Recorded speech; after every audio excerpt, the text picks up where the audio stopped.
Mejor hablemos. ¿Qué tal? Muy buenas noches, bienvenidos, les saluda de nuevo Claudia Palacios. Estamos ya en Mejor Hablemos hoy para conversar sobre la Casa Deportiva en Colombia, este concepto que se acaba de conocer del Gobierno Nacional que le envió a la Corte Constitucional que estudia una demanda para prohibir la Casa Deportiva en Colombia. Y básicamente el contexto es el siguiente: el Gobierno Santos había dado un concepto positivo a la Casa Deportiva, ya nos van a explicar bien los términos, y este gobierno dio un concepto negativo a la Casa Deportiva. Se suma así al concepto de la Procuraduría, que también hace unos días dio un concepto negativo, como lo informamos en el noticiero Tu Mundo Hoy. ¿Con quiénes vamos a hablar de ese tema? Luis Guillermo Vélez, era el director de la Agencia Jurídica de Defensa del Estado, así es, en el gobierno Santos. Correcto. Bienvenido. Muchas gracias, Claudia, un saludo muy especial a todos. Bueno, y con Laura Santa Coloma, que es la demandante ante la Corte de la Casa Deportiva en Colombia, pero que además es especialista en Derecho Ambiental y es candidata a doctorado en Teoría del Derecho. Sí. Bueno, Buenas bienvenida noches, también. Gracias, Claudia, buenas noches. ¿Qué es lo que Laura, qué es lo que usted quiere evitar con la demanda? Esta demanda tiene, digamos, hay que poner un contexto, y es que es una norma de 1974 y de 1989 respectivamente. En las dos normas se permite la casa deportiva como ejercicio y como recreación del ser humano. El punto de la finalidad de la casa deportiva no es otro más que divertir al ser humano. Mientras que hay 5 tipos de casa adicionales que tienen fines como el fomento, el comercio, la subsistencia, la investigación científica. Pero la casa deportiva solamente tiene como fin único la diversión del ser humano. ¿Pero el punto está permitida en Colombia la en casa este deportiva? momento estas normas que yo demandé están vigentes. Lo que se busca con la demanda es sacarlas del ordenamiento jurídico.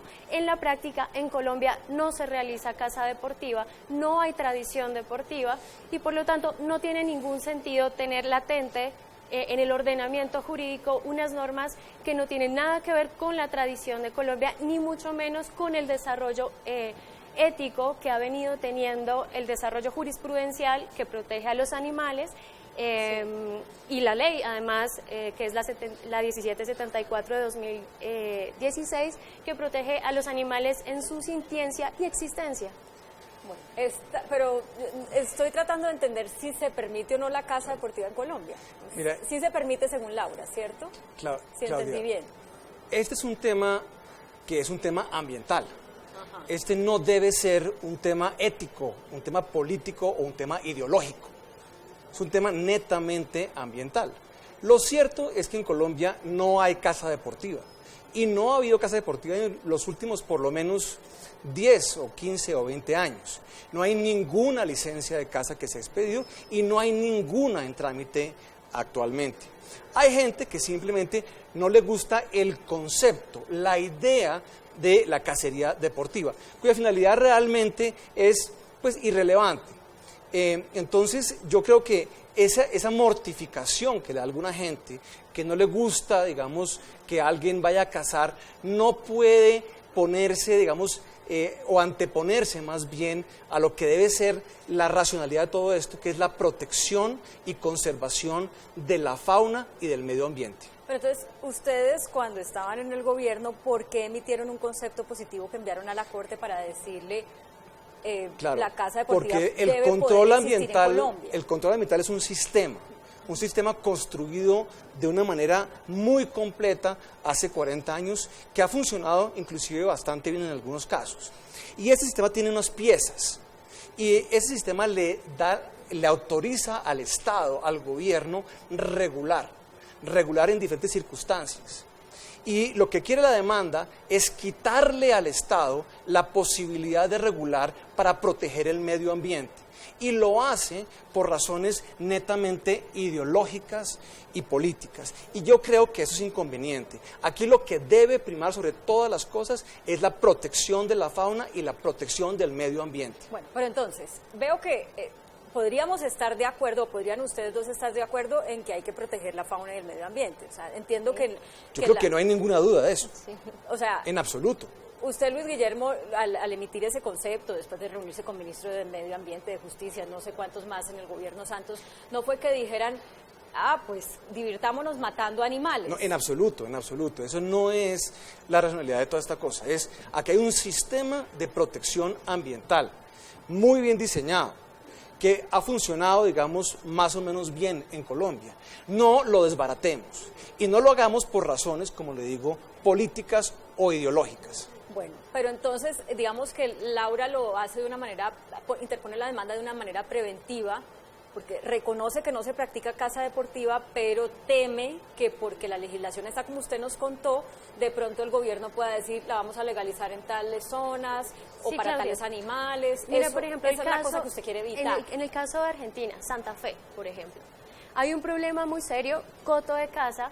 Un particular adquiere un predio para un coto de caza, introduce unas especies y ahora las especies crecieron, se descontrolaron y el fin de ese coto de caza era estrictamente particular.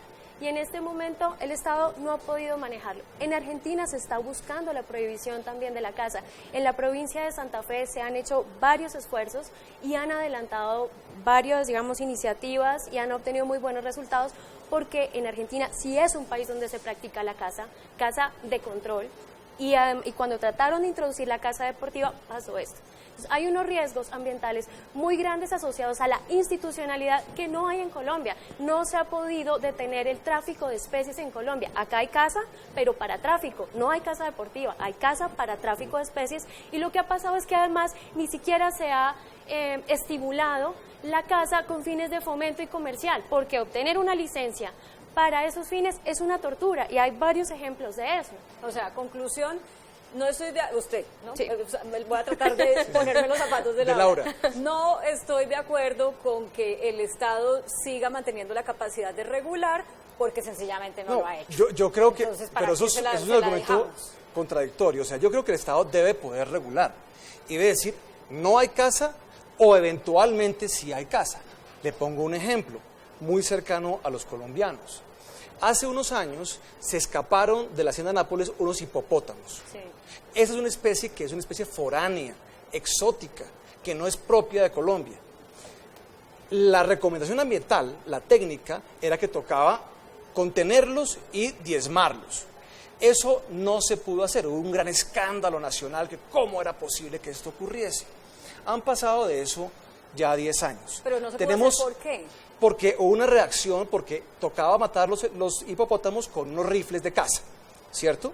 Entonces, se mató un hipopótamo de estos y una reacción de la opinión pública enardecida, digamos, en contra Porque de mataban los hipopotamitos, de los ya me acuerdo hipopotamitos de del Pablo Escobar. asunto, sí. Entonces, tenemos hoy en día, 10 años después, lo que es realmente una plaga peligrosa de hipopótamos, que ya pueden ser 60 y hasta 80 en algunos conteos, que están desplazando a especies nativas en Colombia y que pueden eventualmente generar peligro para los habitantes de esas zonas. Entonces, con ese tipo de demandas, quieren al Estado amarrarlo, cercenarle su capacidad de regulación, para que pueda el Estado eventualmente decir, mire, hay que controlar esta plaga de hipopótamos, porque si no lo hacemos ya, tendremos dentro de los próximos 10 años 200 animales más y Dios no quiera, habrá de pronto una tragedia con un animal de estos. Sí, pero Entonces, tienes una tiene confusión que haber, entre no caza de tengo control y ninguna deportiva.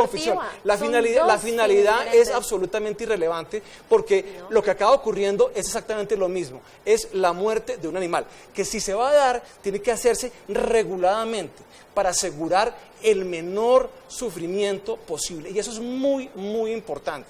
Si no hay regulación adecuadamente, no se puede regular la forma como se va a dar la muerte del animal. Y eso puede llevar a sufrimiento. Y eso es lo que queremos evitar. No, digamos, no puedo estar de acuerdo porque, nuevamente repito, la caza deportiva es un tipo de caza, la caza de control, que sería la que se necesita en el caso de los hipopótamos, es otra diferente. Una tiene una finalidad de interés público en relación con el crecimiento de una especie que se convirtió en un problema ambiental muy serio. La otra tiene una finalidad que es simplemente divertir a una persona que paga, porque por ejemplo unos especímenes están entre $3,000 y $5,000 en Santa Fe, digamos hoy mismo, cifra de hoy, en Santa Fe, provincia de Argentina.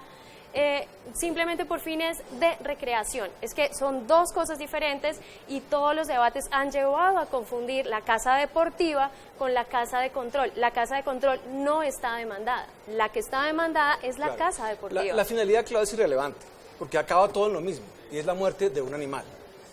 Digamos que eso no tiene mucha relación, digamos, relevancia en ese tipo de debates. No, pero yo sí quiero tratar de entender ese punto, porque, mejor dicho, el punto aquí no es no controlemos una plaga, si entiendo bien, sino no permitamos que ni este gobierno ni ningún otro en el resto de nuestra historia conceda algún permiso para que alguien se divierta o se entretenga matando animales. Claro, pero eso es para crear cotos de caza. Claro, entramos en una, mire, ¿por qué no es tan entramos en eso? una evaluación ética.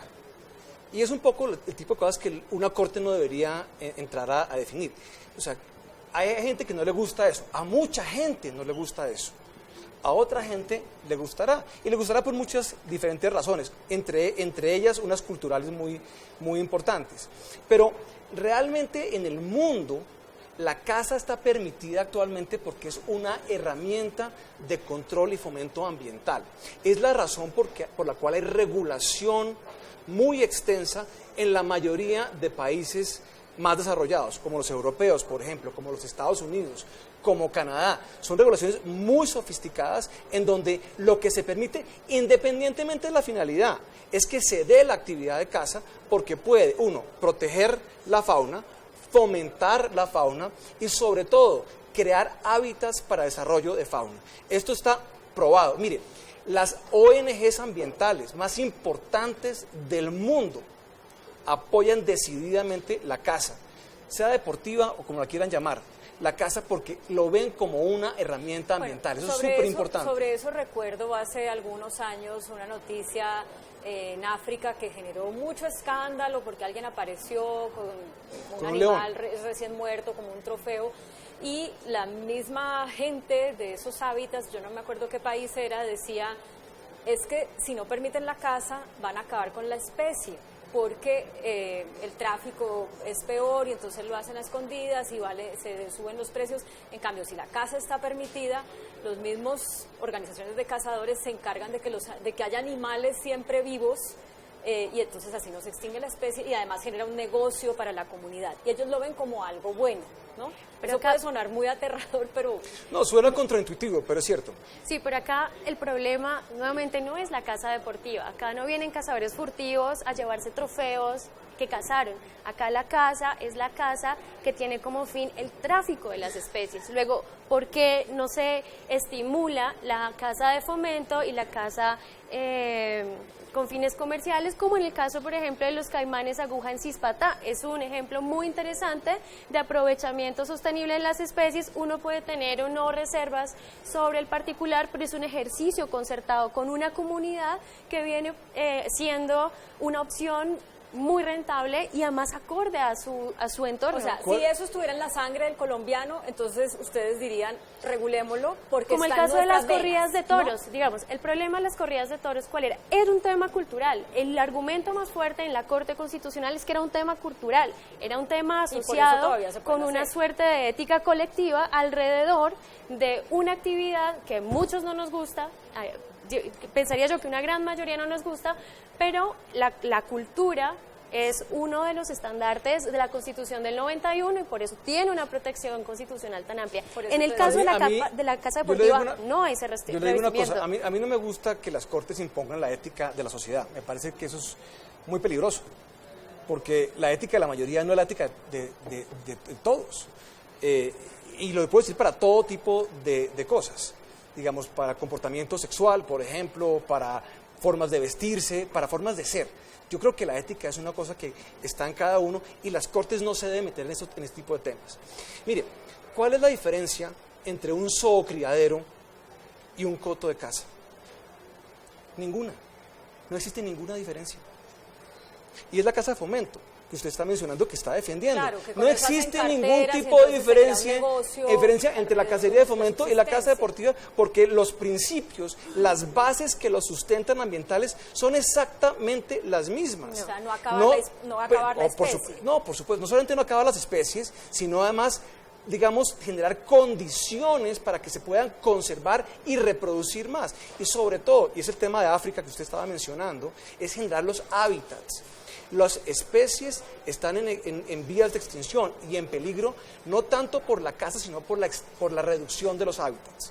La cacería lo que hace en muchísimos países del mundo es que permite la creación, incentiva la creación y conservación de hábitats, no solamente para las especies cinegéticas, que son muy poquitas, sino para todas las especies alrededor de eso. Pareciera que la caza entonces ahora es la única forma de conservación, digamos, en el país, y hasta hace una semana la caza deportiva no era mencionada, ni básicamente nadie sabía que existía caza deportiva. En Colombia no ha funcionado esto como una estrategia de conservación. Y lo más probable es que no funcione. O sea, ha habido, porque Luis Guillermo decía, no han pedido ni siquiera licencias. Es que mire, es que no hay cifras, claro, es que no hay estudios, no hay datos. Claro, exactamente. Entonces, están las normas, no se ha intentado realmente. Y aquí tenemos una demanda que quiere acabar con el sistema antes de probarlo.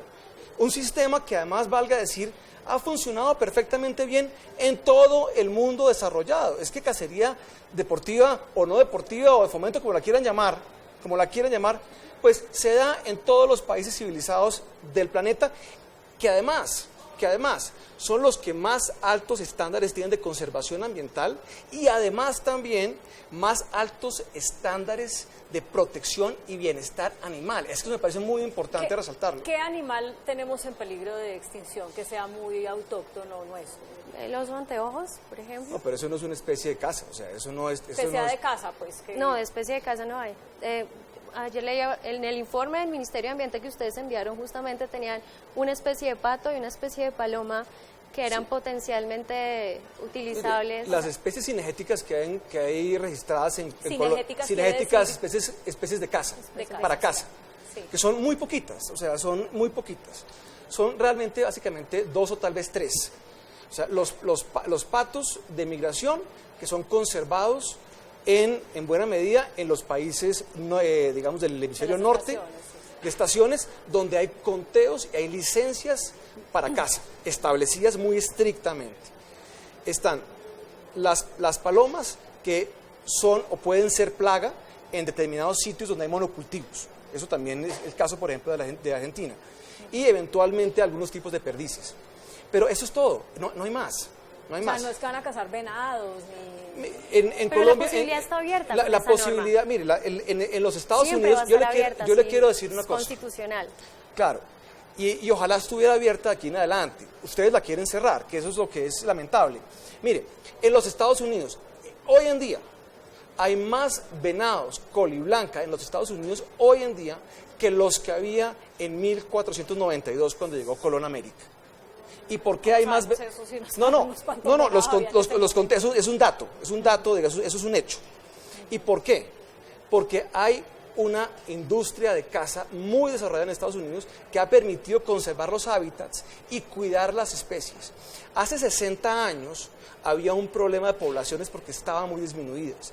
Hoy en día, los venados coliblanca en Estados Unidos son una población tremendamente sana y desarrollada. ¿Por qué razón? Principalmente por la caza.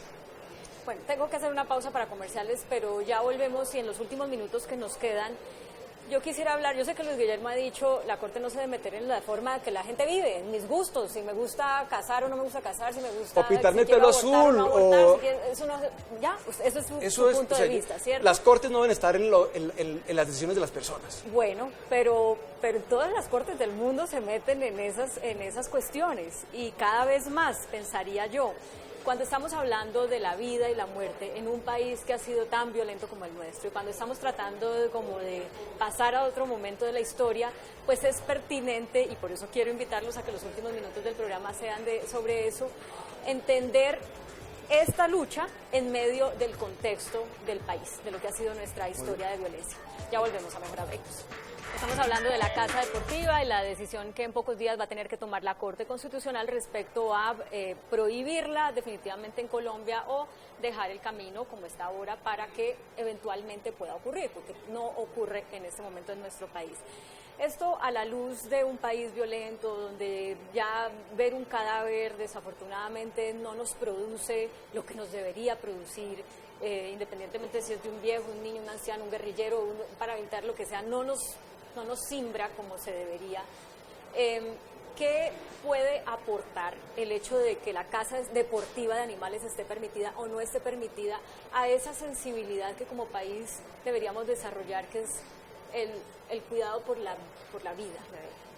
Bueno, Claudia, primero hay que decir que el contexto de la relación entre humanos y animales en el 74 pues era una completamente diferente a lo que es hoy. Nunca antes se habló de derechos de los animales, por ejemplo, y la Corte Constitucional en sus fallos del 2016 cada vez más se acercaba, digamos, a este concepto todavía muy debatido que son los derechos de los animales. Pero además en la ley 1774 ya se habló de que los animales no son cosas, sino seres sintientes. Entonces, matar un ser sintiente tiene que ser relevante como sociedad. Estamos matando una vida, justamente en un contexto donde todos los días se está matando gente, donde se está discutiendo el porte de armas, donde todo el tiempo hay contextos de violencia y todavía nos quieren hacer ver normal el matar un animal que tiene una vida, un ciclo vital que ¿por qué tiene que ser interrumpido solo para divertir a un ser humano? Los países más pacíficos del mundo son los que tienen más cazadores en el mundo, que son los países nórdicos. O sea, per cápita hay más cazadores en Finlandia, Suecia, Noruega y Dinamarca que en cualquier otro país. Que no tiene que no ver hay con nuestro ningún contexto tipo colombiano. de asociación entre la caza deportiva y la violencia. No existe. Eso es una fantasía. Mire, este tema se ha llevado en varias ocasiones al Tribunal de Derechos Humanos de la Comunidad Europea y se ha tocado el tema. Y la Comunidad Europea dice que no hay absolutamente ningún tema de violación de derechos de los humanos y mucho menos de los animales por existir la cacería deportiva. Está en ese proceso de los animales sintientes y todo eso. Claro, incluso estamos claro, más adelantados en pero Colombia claro, que pero allá. más le quiero decir una cosa. Hay por lo menos dos países europeos que tienen en su constitución, el respeto al bienestar animal y a la sintiencia de los animales. Son Alemania y son Austria. Y usted sabe que en ambos países la cacería deportiva es obligatoria. Es obligatoria, no es facultativa, es obligatoria. Hay cotos de caza, hay servidumbres de caza obligatorias. ¿Sabe por qué? Por temas ambientales. Una persona en Alemania no puede prohibir la caza en su propiedad privada, que se haga caza, porque se establecen cuotas de caza de control de población de animales y se dan permisos de caza. Y pueden en la temporada de caza los cazadores meterse en la finca del otro. Tienen un derecho para estar en la finca de otro y cazar. Esa servidumbre de caza existe en Alemania y existe en Austria. Pero no existe ambos países que han consignado en su constitución la sintiencia de los animales. Tampoco hay ningún tipo de contradicción entre el bienestar animal y la caza. Sí, pero insisto, no es el contexto colombiano. No tienen los antecedentes del contexto colombiano, no tienen el desarrollo normativo del contexto colombiano. Todos los ejemplos, en todas las entrevistas, quienes defienden la cacería se remiten a casos o de Europa o de Estados Unidos. Y hay una cosita que yo quiero que usted responda, porque usted dice, se está haciendo caza para el tráfico ilegal de especies, pero la demanda no va a frenar eso. O sea, si usted gana, no va a frenar eso. Va a ser peor porque acaba la regulación. Es lo grave en Colombia porque no tenemos caza deportiva. Entonces, ¿por qué no haber demandado otra cosa que sirva para frenar el tráfico de especies? Porque para el tráfico de especies es un problema de institucionalidad, porque la caza deportiva está latente y es, digamos, lo que busco evitar con esto es que se vaya para atrás, digamos, los desarrollos que ha tenido la Corte Constitucional en relación con la protección y el bienestar de los animales. ¿Por qué no algo relacionado con la caza de fomento? Porque la caza de fomento tiene unas particularidades que puede que en unas comunidades funcionen, pero la caza deportiva no tiene nada que ver con nosotros como colombianos, no tiene nada que ver con nuestro ordenamiento jurídico. Todas las referencias siempre son a nivel internacional y nunca se pone de por medio si para nosotros como colombianos un animal tiene, la existencia de un animal tiene o no relevancia constitucional. Es necesario, digamos, eso realmente va a controlar el tráfico, va a controlar que haya una mejor conservación de ciertos ecosistemas. Pues no, porque eso no ha existido hasta ahora. Las estrategias de conservación de parques naturales, de corporaciones autónomas regionales van por otro lado, claro, completamente diferente. Como decía el director de la Corporación Autónoma Regional de Cundinamarca, ¿por qué no hacemos siembra deportiva, por ejemplo, y nos dejamos de enredar con temas que son tan complejos y que pareciera que no reflejan lo que justamente buscamos en relación con la paz en el país? Muy rápido, o sea, no vamos a ayudar al medio ambiente acabando con la potestad de regular. O sea, aquí habla Laura de que el Estado no ha sido eficiente en su regulación.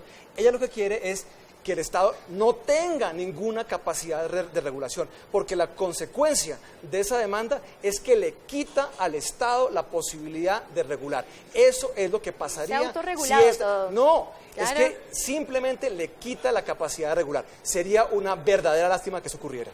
Bueno, muchas gracias, muy interesante el debate. Es difícil tomar una postura realmente porque ambos puntos de vista tienen unos argumentos muy válidos. Lo pensaremos. Muchas gracias a los televidentes. También los invitamos a participar, a responder precisamente la pregunta que les hemos hecho en Twitter sobre esto. ¿Debe haber casa deportiva en Colombia? ¿Sí o no? ¿Debe ser legal? ¿Sí o no? Esa es la pregunta. Muchas gracias por acompañarnos. Los dejamos como siempre con el adelanto de las caricaturas que serán publicadas mañana en El Tiempo Impreso y en eltiempo.com.